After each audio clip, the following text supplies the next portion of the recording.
예, 하나님 말씀 같이 보겠습니다. 요한복음 1장 19절에서 24절입니다. 요한복음 1장 19절에서 24절입니다. 우리 한 절씩 교독하도록 하겠습니다. 예, 제가 먼저 읽겠습니다. 유대인들이 예루살렘에서 제사장들과 레위인들을 요한에게 보내어 내가 누구냐 물을 때 요한의 증언이 이러하니라. 드러내어 말하고 숨기지 아니하니 드러내어 하는 말이 나는 그리스도가 아니라 한데 또 묻되 그러면 누구냐 내가 엘리야냐 이르되 나는 아니라 또 묻되 내가 그 선지자냐 대답하되 아니라 또 말하되 같이 읽겠습니다. 또 말하되 누구냐 우리를 보낸 이들에게 대답하게 하라 너는 내게 대하여 무엇이라 하느냐 이르되 나는 선지자 이사야의 말과 같이 주의 길을 곱게 하라고 광야에서 외치는 자의 소리로라 하니라. 그들은 바리새인들이 보낸 자라. 예. 미국의 교육 시스템상 이제 한 학년에 마무리되는 시즌이 되었습니다. 그리고 본격적인 서머 베케이션이 돌아오면서 가족 단위의 여행이 이제 많이 있을 것으로 생각됩니다. 지금은 내비게이션이 잘 보급되어서 뭐 어디로 멀리 가더라도 그냥 내비게이션만 켜면 다 되잖아요. 그런데 불과 10년 전, 15년 전만 해도 어디로 여행을 가기 위해서는 먼저 지도책을 다 펼쳐봤다고 합니다. 저도 한국에서 그랬고요. 목적지까지의 그 메인 루트를 잘 체크를 해야 됩니다. 그리고 출발할 때 그 지도를 가지고 가야죠. 더군다나 미국은 이 광활한 땅이기 때문에 잘 해야 합니다. 효율적이고 헤매이지 않고 여행이 또 기분 좋은 여행이 되기 위함입니다. 성경을 보는 것도 마찬가지라고 생각합니다. 한 장, 한 절을 이해하면서 나중에 그 퍼즐을 맞추는 것도 괜찮지만 효율적이면서 헤매이지 않고 그 기록된 목적에 맞게끔 잘 읽어나가는 것도 너무나 유익하죠. 그래서 우리가 몇 주 전에 요한복음 전체 구조대에서 살펴보았는데 서론, 본론은 영광의 책과 표적의 책과 영광의 책으로 나눠진다고 그랬죠. 그리고 결론과 에필로그로 구성이 된다고 했습니다. 이 주보에 이번 주에도 올려졌으니까요. 나중에 책을 요한복음을 읽으실 때 참고 삼으면 유익하리라고 생각을 합니다. 지금은 계속해서 서론에 대해서 살펴보고 있어요. 1장 18절까지 5월 달에 다 살펴보았고요. 그때 살펴본 것이 요한복음이 기록된 역사적, 사상적, 그리고 문화적 배경이었습니다. 또한 로고스이신 예수 그리스도에 대한 선포하는 내용이었습니다. 그리고 지난주부터는 예수에 대해 증언하는 내용을 보기 시작했는데 그 이전에 예수를 증언하는 증인들의 삶에 대해서 살펴보았습니다. 증인들은 특별히 어떻게 구별된 자들이 아니라 모든 그리스도인을 말한다고 했습니다. 증인된 자들은 마치 순교자와 같은 삶을 살아 세상에 대해서 죽는 삶을 살아간다고 말씀을 드렸죠. 이교도들의 잘못된 보계 사상이 기독교를 지배하고 있기 때문에 증인, 순교자의 삶이 마치 우리의 삶이 아닌 것처럼 되어버린 것이 이 기독교의 현실이지만 사실은 그렇지가 않습니다. 그래서 지난주 약간은 세상을 부정하는 듯한 말씀을 드렸던 거예요. 증인된 삶, 순교적 삶은 그런 것이 아니라 하늘의 시민권 가진 자로서 하늘을 증거하면서 살아가는 자들이라고 말씀을 드렸던 것입니다. 지금부터는 오늘 보면 19절을 자세히 살펴보도록 하겠습니다. 19절을 잘 보시면 두 부류의 인간이 만남을 가지기 시작을 합니다. 사도 요한은 이 장면을 정말 잘 묘사하고 있어요. 그렇게 묘사함으로 1절에서 18절까지 언급된 빛과 어둠, 그리고 하나님으로부터 보내심을 받은 자와 그렇지 않은 자, 은혜와 진리가 충만한 자와 이 땅에 것이 충만하게 되기를 원하는 자로 분명하게 나누는 것을 볼 수 있는 것입니다. 이들의 삶의 방향, 목적, 살아가는 방식은 완전 정반대예요. 그래서 같은 언어를 하는 것 같지만 때때로 대화가 안 되는 것입니다. 이 정도 말씀드리고 19절로 자세히 들어가 어떤 무리의 사람이 만남을 가지고 있는지 한번 볼게요. 한 무리의 인간은 제사장들과 레위인들입니다. 그리고 또 한 무리의 인간은 요한입니다. 이 두 부류가 만나고 있는 거예요. 제사장들과 레위인들은 몇 명인지 모르지만 복수로 기록되어 있고, 그렇기 때문에 부류라고 집단화하는 것이 별 문제가 되지는 않지만, 요한은 한 사람이잖아요. 세례 요한은 한 사람이에요. 그런데 제가 한 부류의 인간이라고 집단화하는 것이 조금 의아해하실 수도 있습니다. 그런데 지난주 설교를 떠올려 보세요. 세례 요한은 요한복음 1장 6절의 말씀과 같이 하나님으로부터 보내심을 받은 자였으며, 오늘 본문에 나오는 것처럼 자기를 소리로 인식하고 자신의 정체성대로 주님의 길을 평탄케 하고 그의 길을 곧게 하기 위해서 이 땅을 살아가는 자였습니다. 그리고 결국 순교를 당하죠. 이러한 모습은 비단 세례요한뿐만 아니라 모든 하나님 백성들의 삶을 말하는 것이라고 했죠. 창세기로부터 요한계시록까지 나오는 하나님으로부터 보내심을 받은 자, 그리스도인, 증인, 순교자는 이런 삶을 살아가게 되어 있다고 했습니다. 반면 19절에서 제사장들과 레위인들은 누구로부터 보냄을 받았다고 하죠? 유대인들로부터 보냄을 받았다고 합니다. 그리고 24절에서는 조금 더 자세히 말하는데 바리새인들에 의해 보냄을 받은 거예요.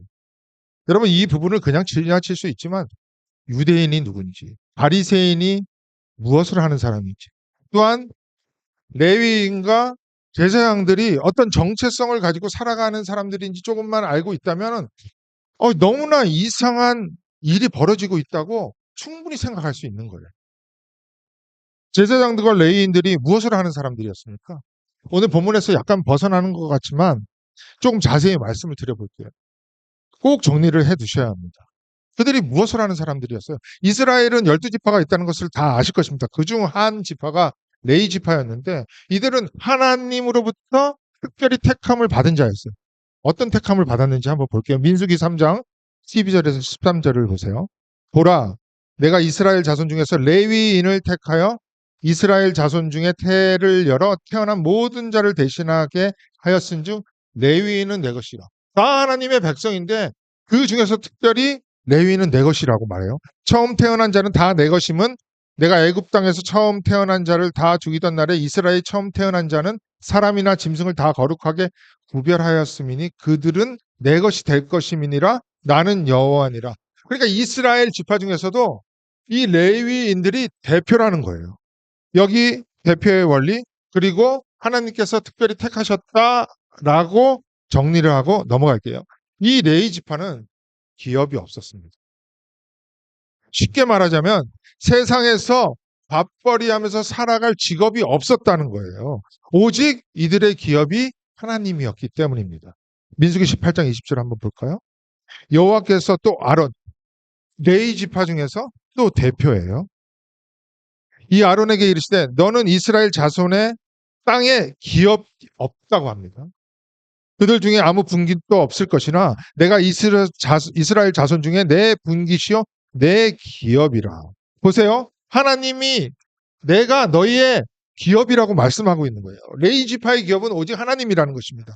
그래서 레위 지파에 소속된 모든 사람들은 성막에서, 나중에는 성전이 되죠. 그 성전에서 봉사하고 하나님께 제사 드리는 일을 맡으면서 살아가는 자들이었다는 거예요. 그렇게 레위 지파 사람들은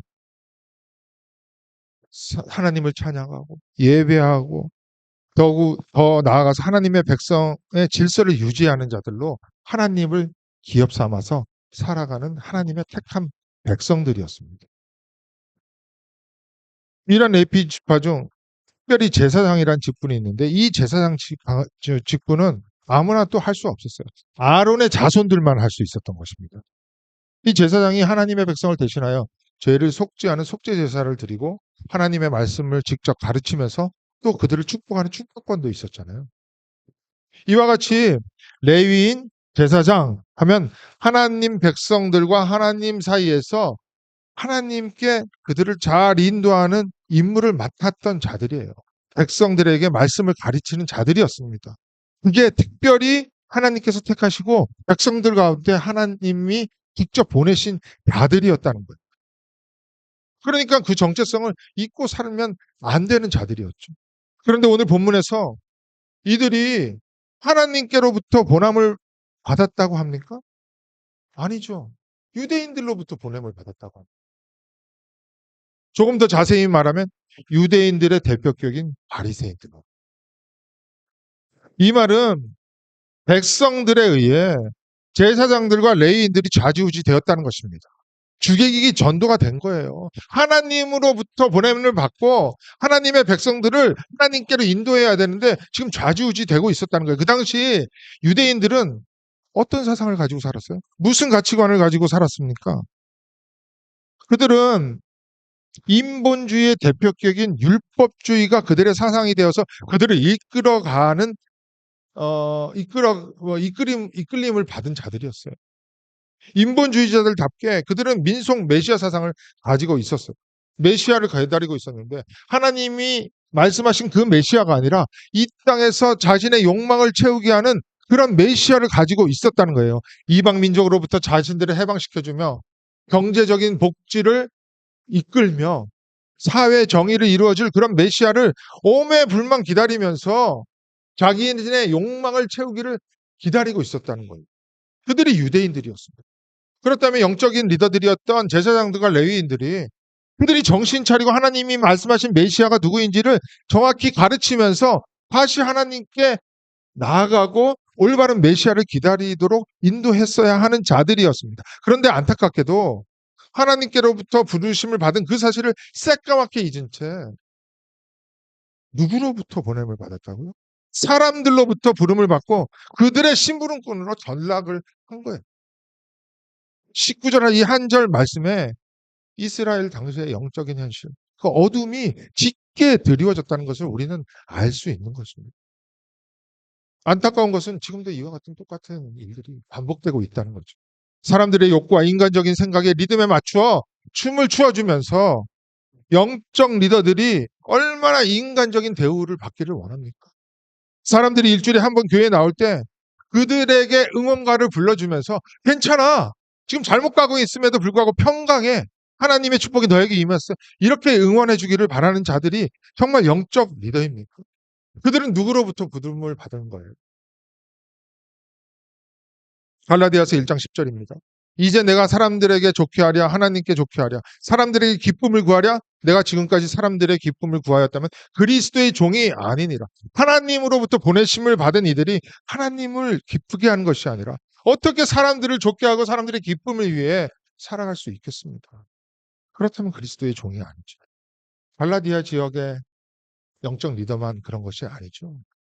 신약에 나오는 선지서들의 공통된 주제가 거짓 선생, 거짓 선지자들이 이와 같은 거짓 복음을 경계하라는 내용이었습니다.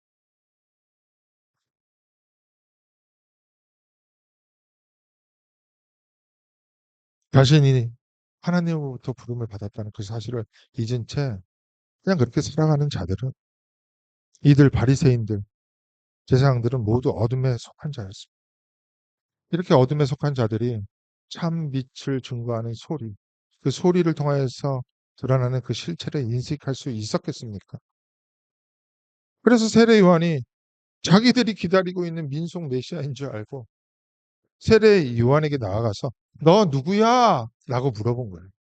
그 질문의 의도는 너 그리스도니? 메시아니? 이런 질문이었어요.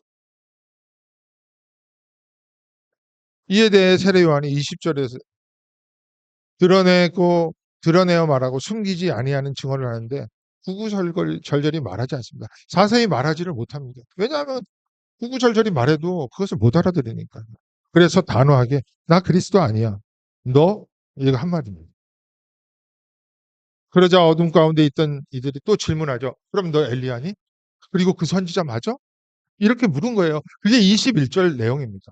전부 그들은 종교인들답게 성경을 인용하지만 성경이 말하는 그 본의를 모르는 거예요. 지난주 말씀드린 누구의 스데반 집사님이 이렇게 말하잖아요. 성령을 거스렸기 때문에 너희들은 다 성경을 오해하고.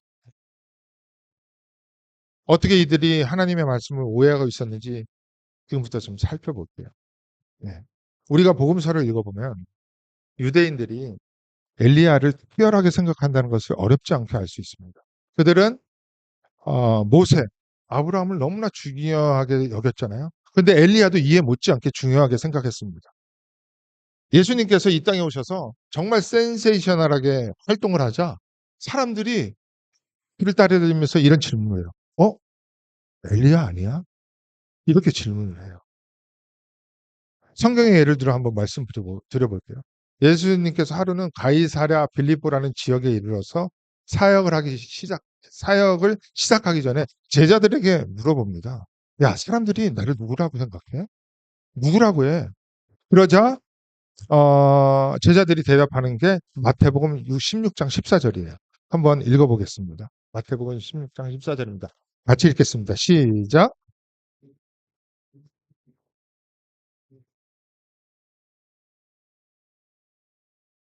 예, 유대인들이 이같이 생각했던 것은 구약을 너무나 잘 알고 있었기 때문이에요. 특별히 유대인들이 엘리야가 아닐까라고 생각하는 것은 구약의 마지막 선지서인 그 말라기의 말씀을 기억했기 때문이에요.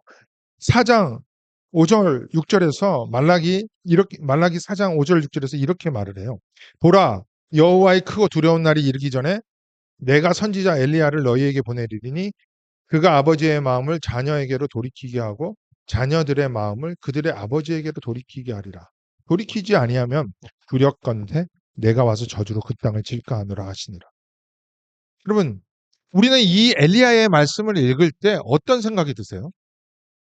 말라기의 이 예언이 문자 그대로 정말 엘리야가 그 사람이 다시 이 땅에 오셔서 사역을 한다고 받아들입니까? 그런 분들은 없을 거예요. 물론 우리는 구약의 예언이 예수 그리스도로 인하여서 완전히 다 완성이 되었고 성경을 구속사적으로 또 언약의 관점에서 이해를 하려고 하기 때문에 구약의 엘리야 말씀을 이 구약의 말라기 말씀을 엘리야가 다시 직접 올 것이라고 생각하지 않습니다. 그러나 그 당시 유대인들은 문자 그대로 이 예언을 받아들인 거예요. 그래서 열왕기하에서 죽지 않고 하늘로 직접 올라간 엘리야가 다시 이 땅에 와가지고 이 사역을 할 것이라고 생각을 했던 것이죠. 그렇기 때문에 우리는 10보, 100보 양보해서 그렇게 생각할 수도 있다는 것을 받아들이도록 하겠습니다. 그럴 수도 있었겠죠. 그러나 예수님께서 말라기의 이 예언이 무엇을 의미하는지 이미 말씀하셨어요. 밝히셨다는 거예요. 마태복음 11장 13절에서 14절 말씀입니다. 이 말씀은 세례 요한에 대해서 예수님이 말씀하는 구절이에요. 모든 선지자와 율법이 예언한 것은 요한까지니 세례 요한입니다. 만일 너희가 즐겨받을진대 오리라 한 엘리야가 곧 이 사람이라. 예수님께서 세례 요한을 일컬어 누구라고 해요? 오리라고 예언되었던 엘리야라고 하는 거예요. 그러니까 말라기야 4장 5절 6절의 말씀은 엘리야 바로 그 인물이 아니라 엘리야와 같은 사역을 하는 인물이 다시 온다는 말씀이었다는 것이죠. 왜냐하면 세례 요한이 이 땅에 와서 자기를 정확히 주의 길을 공개하며 평탄케 하기 위해 광야에서 외치는 소리로 인식을 하고 그렇게 사역을 했잖아요. 그 당시 세례 요한은 이미 엄청난 영향력을 가지고 있었습니다. 그러니까 유대인들 바리새인들이 구약에 능통한 레인들과 제사장들을 보내서 야, 맞는지 알아봐. 엘리야인지 선지자인지 알아보게 한 거예요. 그러나 세례 요한은 그들의 질문인 너 엘리야 혹은 선지자라는 질문에 그 인물이 바로 나라고 하지 않고 엘리야나 선지자들이 했던 그 삶의 모습, 그 사역의 모습과 같이 나는 주의 길을 복귀하고 평탄케 하기 위해서 보내어진 소리 외치는 자라고 대답한 겁니다.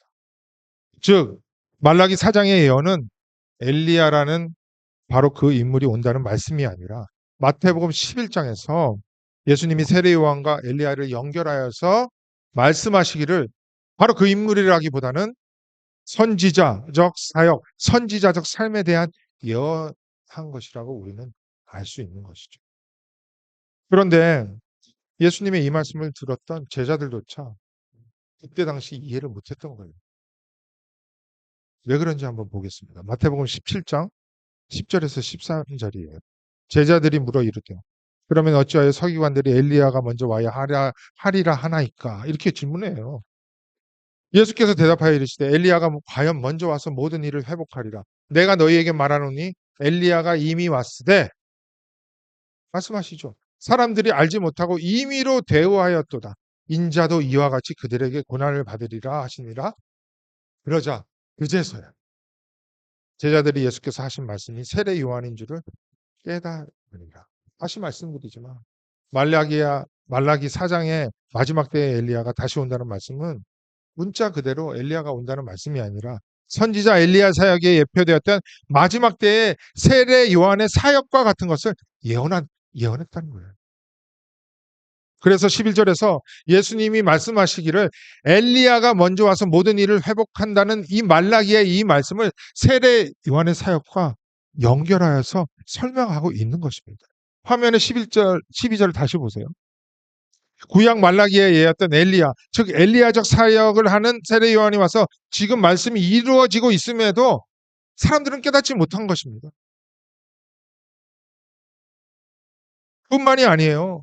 계시의 수단, 빛이신 로고스이신 예수님께서 이미 오셔서 설명을 그렇게 해줬어도 안 받아들였던 거예요. 얼마나 완고한지 모릅니다. 이게 어둠에 갇힌 자들의 특징인 마음의 굳어짐, 견고함이에요. 완고함이에요.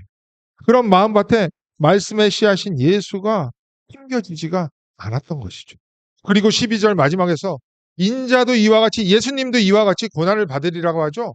예수님 이전에 예수님과 같은 고난 받은 자들이 있었다는 말씀 아니에요? 세례 요한 당연히 그렇지만 그런데 그렇게 고난을 받은 자들은 어떠한 특별한 자들이 아니라 그리스도인이라면 마땅히 그 고난 가운데 살아가게 되어 있다는 거예요. 왜냐하면 증인이니까.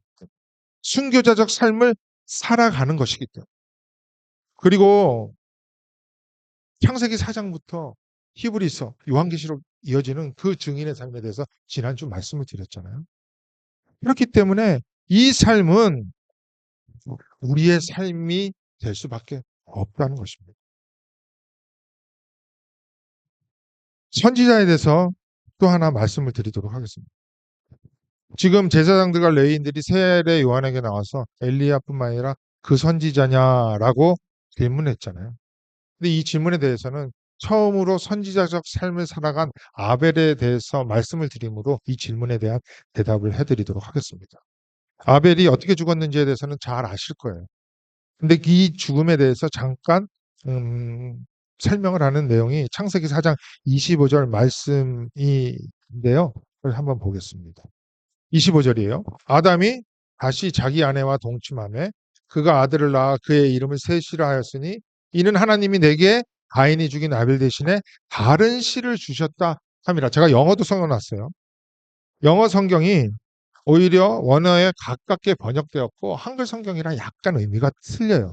그리고 굉장히 아주 자세히 풋노트도 담아놨는데 이것을 기준으로 말씀을 드릴게요. 여러분 영어 성경을 가지고 있다면은 거기 보시면 God has appointed라는 보기 단어 옆에 뭐 3, 2, 1이라고 풋노트를 담아놓고 이렇게 설명을 해요. That sounds like the Hebrew for the appointed. 그러니까 셋이라는 히브리어 발음은 그가 정하셨다, 지정하셨다라는 의미라는 거잖아요. 아벨이 하나님께 바른 예배를 드리고 세상을 상징하는 가인, 그로부터 맞아 죽습니다. 그리고 가인이 하나님 앞을 떠나서 쫓겨나죠. 그리고 나서 땅에 갇힌 삶을 살아가게 되는데 아이러니하게도 이 삶이 꽤 괜찮아 보여요. 왜 그러냐면은 그가 성을 샀습니다. 그래서 성의 문화가 발달돼요. 악기도 발달되고 각종 농기구가 발달됩니다. 그러니까 너무나 괜찮아 보이지만 이것이 하나님을 떠난 자의 삶의 모습이라는 것을 은연중에 보여주고 있는 거예요. 그 내용이 지금 읽은 창세기 4장 25절 이전의 말씀이에요. 그리고 나서 아담과 하와 사이에 셋이 태어나는데 그 셋에 대해서 설명을 합니다. 그가 어떠한 삶을 살았는지 상관없이 이렇게 설명을 하고 있는데 굉장히 중요한 말씀이에요. 이는 하나님이 내게 가인이 죽인 아벨 대신 다른 씨를 주셨다라는 뜻을 밝히는 거예요. 셋이 그냥 태어난 것이 아니라 아벨을 대신하여 다른 씨로서 태어났다는 것입니다. 아벨이 피를 땅에 흘려 죽고 그 흘려진 피와 죽음 대신에 다른 씨로서 태어난 것이 셋이라고 말합니다. 그리고 셋이라는 이름의 의미가 뭐라고요? 하나님께서 정하셨다, 택하셨다, 택함 받은 자라는 뜻입니다. 하나님이 지정하시고 택한 자가 누구예요? 하나님의 백성이잖아요. 그 하나님의 자녀들이 누구를 대신해서 태어났다고요? 세상을 상징하는 가인에 의해 죽임을 당한 아벨 대신에 태어난 자들이 하나님의 백성이란 뜻이에요. 여러분, 예수님과 하나님의 백성 사이 그 관계가 이미 여기서부터 예표가 되기 시작한 거예요. 그렇게 태어난 자 셋은 하나님으로부터 택함 받은 자의 대표로 등장하게 되는 것이고, 그 자손들이 이제 비로소 여호와의 이름을 불렀더라 예배를 하기 시작한 것입니다. 그리고 나서 창세기 5장이 시작되는데 하나님 백성의 계보라고 하고, 그 스토리의 메인이 어떤 내용이냐면 태어나고 자식 낳고 죽었더라. 때때로 하나님과 동행했다라는 단어가 나와요. 나중에 집에 가서 5장을 살펴보세요. 메인 벌브 주동사가 낳고 살다가 죽었더라. 종종 하나님과 동행했다라는 말이다. 특별한 거 없습니다. 하나님의 백성들은 하나님의 자녀를 태어나게 하고 그들이 몇 년을 살다가 또 하나님의 자녀를 태어나게 하고 죽는 것입니다. 그걸로 끝나는 거예요. 그래서 지난주 설교 때 그리스도인 증인들, 순교자들의 삶과 다 똑같다라고 하는 것입니다. 죽는 삶. 하나님의 계보로부터 나오는 하나님의 백성의 삶, 선지자, 사도, 제자, 그리스도인들의 삶을 보세요. 지금 이 말씀이 반복되고 있는 거예요. 히브리서 11장도 그렇다고 했죠. 믿음을 따라 죽었다. 이게 주요 글자예요. 그게 아벨의 삶이었고 하나님께서 정하신 셋의 삶이었고 셋의 후손 그리스도인의 삶이었다는 거예요. 항상 성경은 처음부터 두 부류가 나옵니다. 인본주의자를 대표하는 자들로부터 보내심을 받고 그것에 만족하는 삶. 하나님으로부터 보내심을 받아 하나님의 백성을 낳고 또 죽는 자. 그 두 부류가 나오는 거예요. 이 두 부류를 통하여 창세로부터 이어진 세상적 삶과 하나님의 백성의 삶은 세상과 극명하게 나누어지게 되는 것이고, 하나님 백성은 증인으로 20절과 같이 오늘 말씀 20절과 같이 진리를 드러냈고 하나도 숨기지 않는 삶을 살 수밖에 없다는 것입니다. 그리고 역사의 뒤안길로 사라지는 거예요.